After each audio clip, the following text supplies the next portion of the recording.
देखिए समझ आ जाएगा वहाँ। गिवन डेटा में है वेलोसिटी ऑफ बॉल की वेलोसिटी है 12 मीटर पर सेकेंड, ठीक है, और वेलोसिटी ऑफ बस है 25 मीटर पर सेकेंड। क्वेश्चन ये कहता है कि क्या फाइंड करें। फाइंड हमने वेलोसिटी को करनी है, लेकिन रिलेटिव वेलोसिटी जिसको हम कहते हैं, रिलेटिव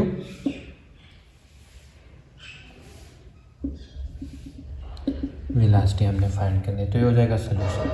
सपोज क्या है, एक बंदा है, ठीक है, और वो क्या करता है, बॉल को स्ट्रेट अप फेंकता है, ठीक है। इधर से क्या है, इधर से एक बस जा रही है, ठीक है, और बस की क्या है, बस की वेलोसिटी है, ये हो गया बस की वेलोसिटी, और ये है बॉल जो ऊपर फेंकता है इसकी वेलोसिटी। और क्वेश्चन हमें ये कहता है कि एक ऑब्जर्वर है ग्राउंड पे, उस ऑब्जर्वर के मुताबिक इस बॉल की वेलोसिटी क्या होगी। तो हम क्या करेंगे, हम करेंगे रिलेटिव वेलोसिटी फाइंड। किस तरह देखें, अब इस बस की जो डायरेक्शन है वो क्या है, वो ईस्ट की तरफ है, ठीक है। किस तरह देखें, इसी तरह ईस्ट की तरफ, और जो बॉल की डायरेक्शन है वो क्या है, नॉर्थ की तरफ, फ्रॉम दिस नॉर्थ ईस्ट, ठीक है, साउथ और वेस्ट। तो बस किधर जा रही है, ईस्ट की तरफ, बॉल हम ऊपर फेंक रहे हैं नॉर्थ की तरफ। तो अगर हम इस वेलोसिटी को ग्राफिकली जो वेक्टर की रिप्रेजेंटेशन है उससे शो करें तो ये क्या है, जो बस की वेलोसिटी है वो है 25 मीटर पर सेकंड। ये इस वेक्टर का हेड और ये इसका क्या है, टेल, ठीक है। वेक्टर का क्या है, हेड, और ये इसका क्या है, टेल। अब जो नेक्स्ट है वो क्या है, बॉल की वेलोसिटी, और बॉल की वेलोसिटी क्या है, 12 मीटर पर सेकंड।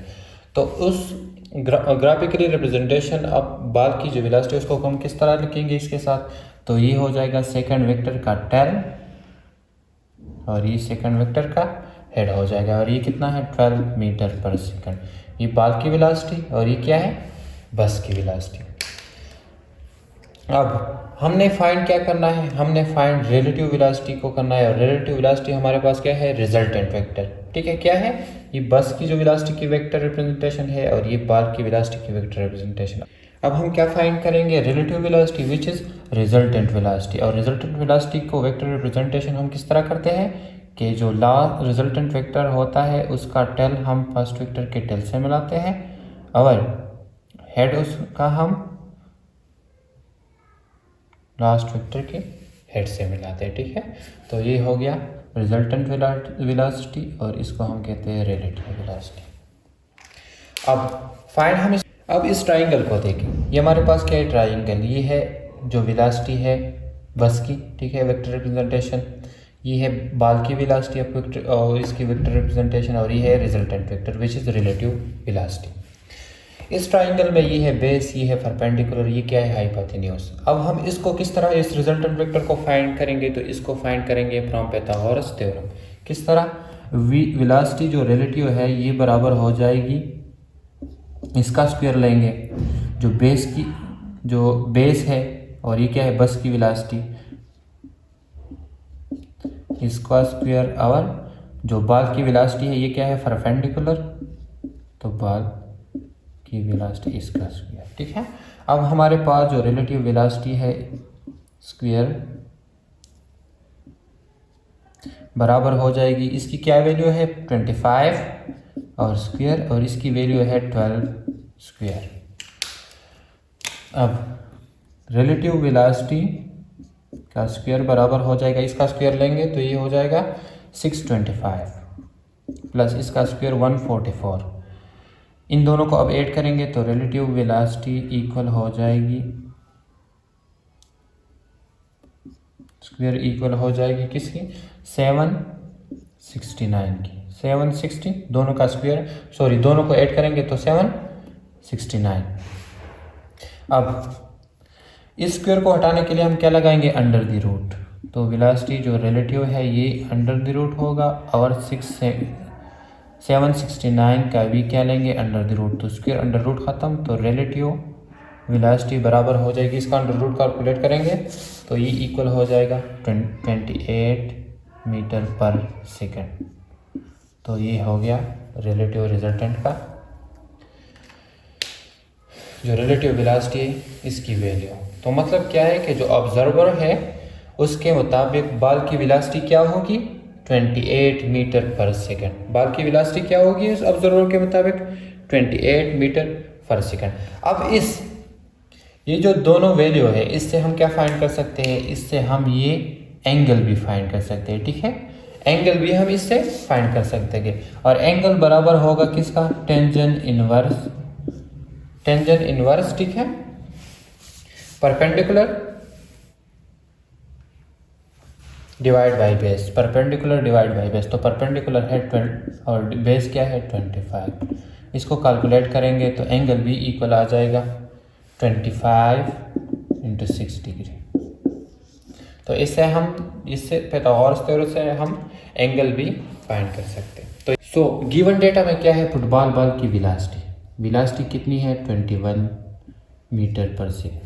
और इस वेलोसिटी को अगर हम ग्राफिकली रिप्रेजेंट करते हैं तो ये क्या है, ये एक वेक्टर है। ठीक है, और इसकी ये हम v से ज़ाहिर करते हैं और इसकी वेलोसिटी कितनी है 21 मीटर पर सेकंड। अब इस वेक्टर जो v है, ठीक है, इसकी x कंपोनेंट क्या है, ये हॉरिजॉन्टल लाइन जो है ये इसकी x कंपोनेंट है, इसको हम vx से ज़ाहिर करते हैं। और ये इसका क्या है, ये इसका वर्टिकल कंपोनेंट जो कि हम इसको ज़ाहिर करते हैं vy से। तो ये है बेस कंपोनेंट, ठीक है, और ये है परपेंडिकुलर कंपोनेंट। और ये क्या है, जो वेलोसिटी गिवन है 21 मीटर पर सेकंड जो इसकी वैल्यू है। और जो क्वेश्चन में गिवन एंगल है वो कितना है 54 डिग्री। वो क्या है, वो ये एंगल है जो इन दोनों के दरमियान बनती है। अब क्वेश्चन हमें ये कहता है कि इस वेलोसिटी का आप ये कंपोनेंट फाइंड करेंगे और ये करेंगे। ठीक है, तो हमने फाइंड क्या करना है, क्वेश्चन में हमने फाइंड क्या करना है, इस वेलोसिटी की x कंपोनेंट, ठीक है, और इस वेलोसिटी की परपेंडिकुलर कंपोनेंट y। ठीक है, परपेंडिकुलर कंपोनेंट y। सॉल्यूशन अब हमें मालूम है, इसको हम किस तरह फाइंड करेंगे। देखें, हमें मालूम है कि cos थीटा, ट्राइंगल में cos थीटा बराबर होता है किसके, बेस डिवाइड बाई हाइपोटेन्यूज के। इधर बेस क्या है Vx और हाइपोटेन्यूज क्या है सिंपल V। तो हमने फाइंड अप क्या करना है Vx को, ठीक है, x को हॉरिजॉन्टल कंपोनेंट को। तो Vx बराबर हो जाएगा क्या V, ठीक है, ये V उधर शिफ्ट होगा, मल्टीप्लाई होकर cos थीटा के साथ मल्टीप्लाई हो जाएगा। तो इस V cos थीटा से हम क्या फाइंड कर सकते हैं, इस हॉरिजॉन्टल कंपोनेंट को। इस तरह हमें पता है कि sin थीटा ट्राइंगल में बराबर होता है परपेंडिकुलर डिवाइड बाई हाइपोटेन्यूज। इधर परपेंडिकुलर क्या है, वेलोसिटी का वर्टिकल कंपोनेंट और हाइपोटेन्यूज है वेलोसिटी। तो वर्टिकल कंपोनेंट बराबर हो जाएगा वेलोसिटी इंटू साइन थीटा की। ट्राइंगल में इस तरह, ट्राइंगल में टेंजेंट थीटा बराबर होता है बेस डिवाइड बाई हाइपोटेन्यूज के। ठीक, इधर हमने ये यूज़ नहीं करना। ठीक है, तो हमने इससे साइन थीटा से हम क्या फाइंड कर सकते हैं, परपेंडिकुलर कंपोनेंट को, और cos थीटा से हम क्या फाइंड कर सकते हैं, वर्टिकल कंपोनेंट को। तो आप क्वेश्चन समझ गए कि क्वेश्चन में गिवन क्या था, एक वेलोसिटी की वैल्यू क्या है 21 मीटर पर सेकंड।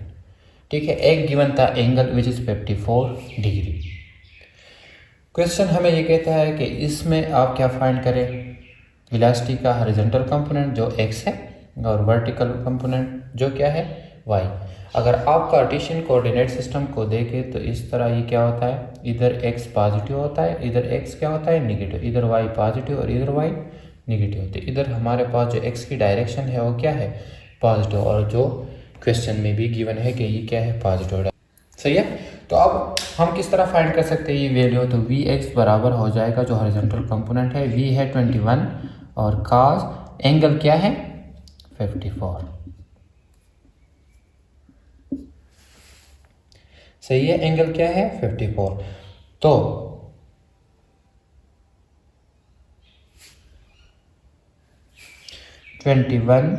इक्वल मल्टीप्लाई cos 54 बराबर है 0.588।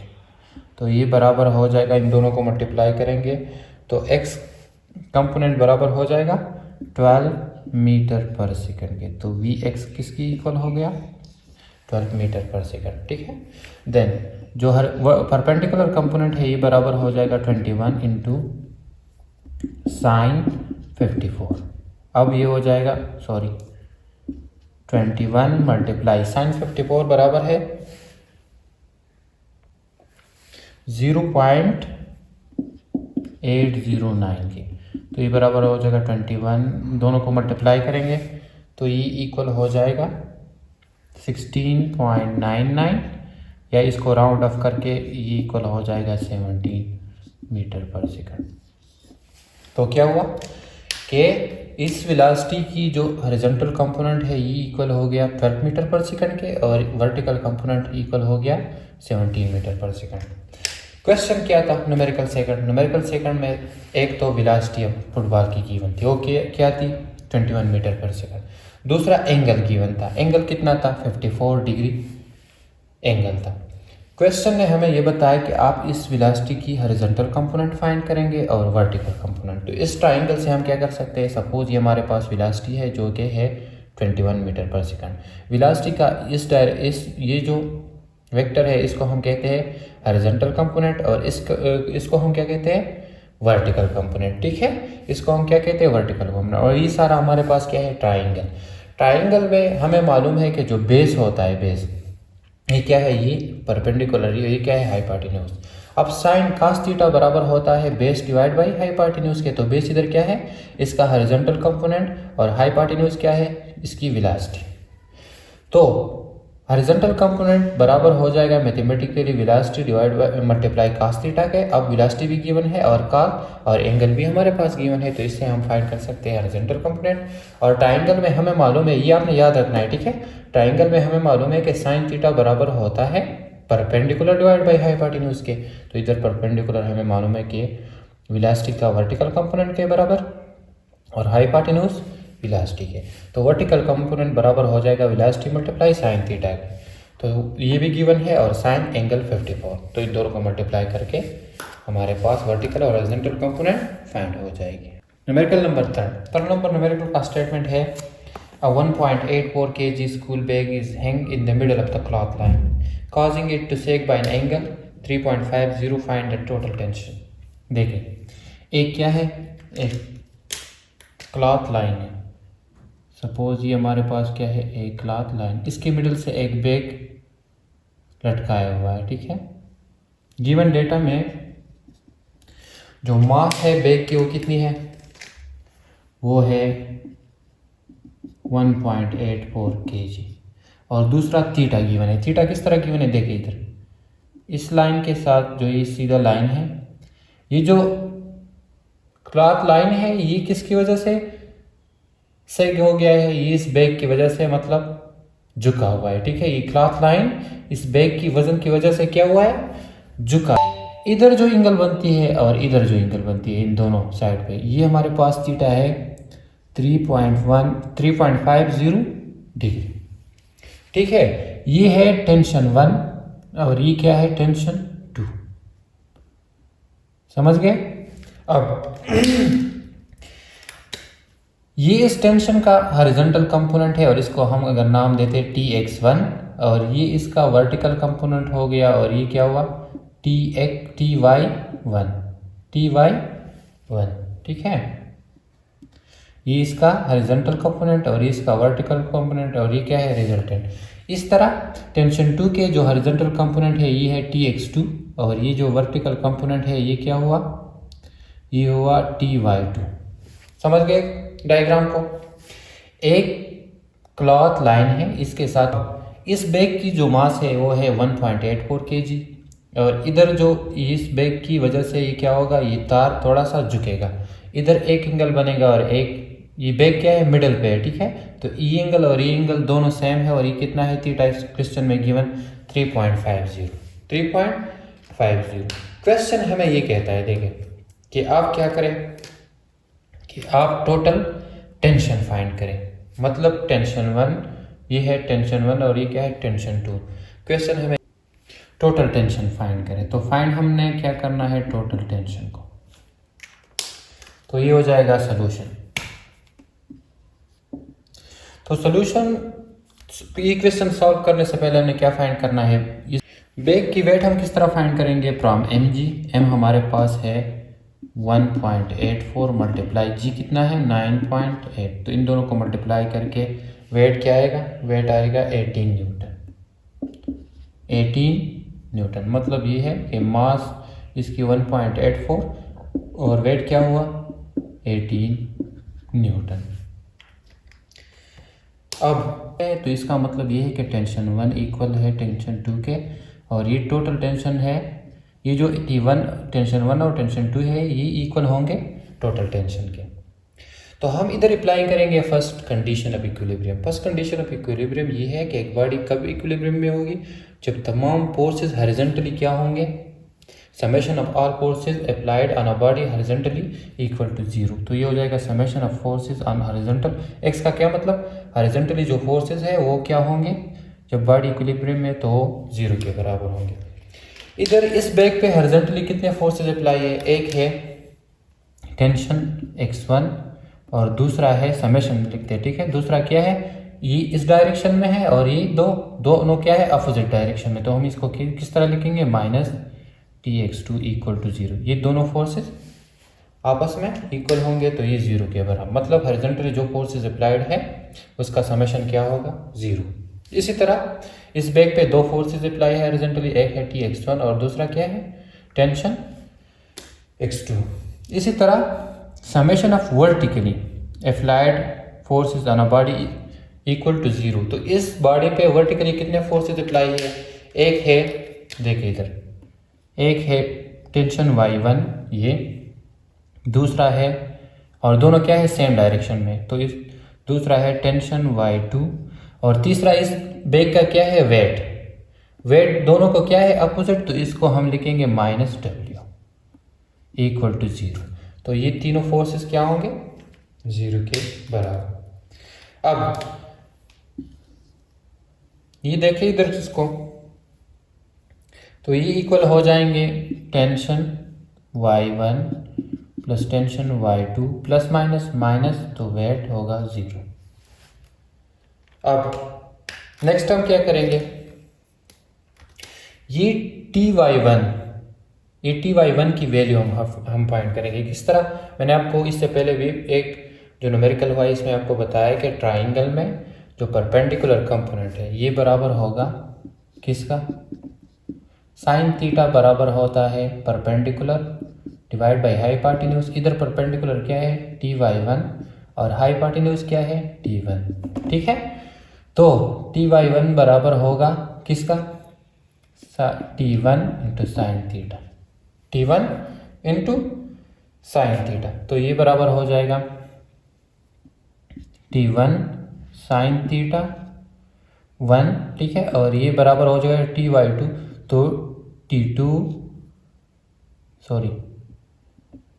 ये बराबर होगा t2 और साइन थीटा 2 के और माइनस w इक्वल टू 0। जो ty2 है वो भी इस तरह हम इस ट्राइंगल से फाइंड करेंगे जिस तरह हमने ये फाइंड किया। अब हमने क्या फाइंड करना है, हमने टोटल टेंशन को फाइंड करेंगे। चलिए इससे हम क्या फाइंड करेंगे टोटल टेंशन को। अगर आप एंगल को देखें तो दोनों साइड पे एंगल क्या है सेम, तो θ1 और θ2 बराबर होंगे सिंपल थीटा के। इसी तरह दोनों साइड्स पे जो टेंशन है T1 और T2 भी क्या है सेम, तो ये टोटल टेंशन के मतलब दोनों की वैल्यूज क्या है सेम, तो सिंपल T के बराबर। तो इधर हम पुट करेंगे T1 की जगह T और साइन थीटा प्लस T2 की जगह हम T पुट करेंगे और साइन थीटा, और वेट को हम उधर शिफ्ट करेंगे, ये हो जाएगा W। देन इन दोनों को क्या करेंगे ऐड, तो ये हो जाएगा 2 साइन थीटा इंटू W, ठीक है, 2t sine theta equal to W। अब हमने इस टी को फाइंड करना है, टोटल टेंशन को, तो इसको मैं इधर लिख देता हूँ, ठीक है। तो टी बराबर हो जाएगा W, और ये 2 और साइन थीटा क्या हो जाएंगे, डिवाइड।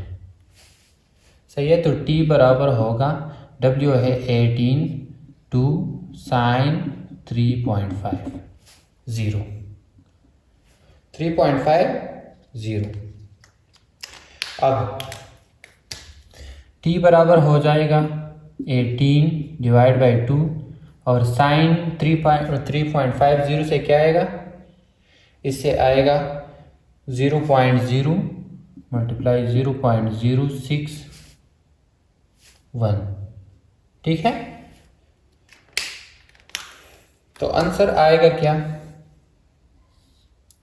टोटल टेंशन बराबर हो जाएगा 18 को इन दोनों, ये हो जाएगा 18 डिवाइड बाई इन दोनों को मल्टीप्लाई करेंगे तो 0.122, ठीक है। तो टोटल टेंशन बराबर हो जाएगा 18 को डिवाइड करेंगे 0.122 से, तो ये इक्वल हो जाएगा 147.5 न्यूटन। टेंशन क्या है, फोर्स, तो इसका यूनिट क्या होगा, न्यूटन। तो आंसर हमारे पास क्या आया कि टोटल टेंशन बराबर हो गया 147.5 न्यूटन के, या अगर इसको आप राउंड अप करेंगे तो ये बराबर हो जाएगा 148 न्यूटन। तो ये हो गया न्यूमेरिकल नंबर 3। न्यूमेरिकल नंबर 3 में क्या था, एक बैग था, इसको एक क्लॉथ लाइन से लटकाया हुआ था, ठीक है।